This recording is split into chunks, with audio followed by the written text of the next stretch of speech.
My name is Beyonce Reyes, and today I'll be discussing the reflection that I had on the observation at Clovis East High School with teachers Mr. Cullen, Mr. Howard, and Mrs. Sidney.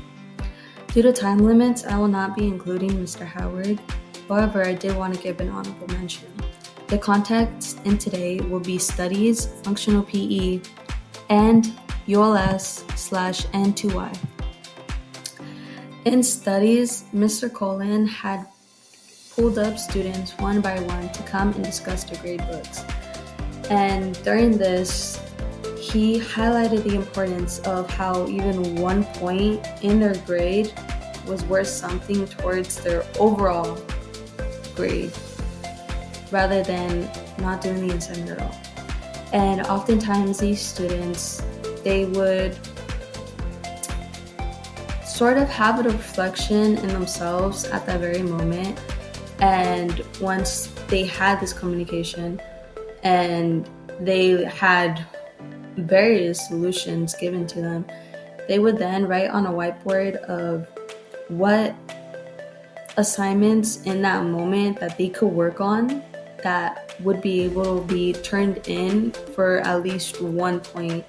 And so they would go back to their desk and they would immediately start working on that. And I thought that was such an amazing teaching method right there to be teaching, where the students are understanding that everything needs to be done at least at some point. It needs to be done, and it's important. Even if you feel like it's too overwhelming, or even if you feel like it's not going to make a difference, it will. And that was pretty amazing to see.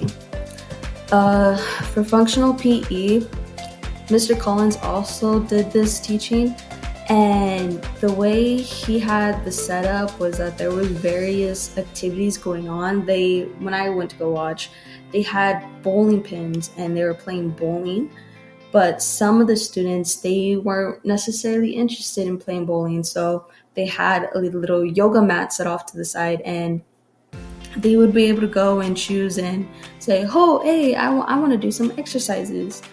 It was either that, or they were also allowed to sit down and talk, and they would communicate amongst their other students. And ULS/N2Y, this was a pretty unique teaching method that I realized. I never knew there was a classroom like this, and I wish I could speak more on it. But ULS is a curriculum called Unique Learning System.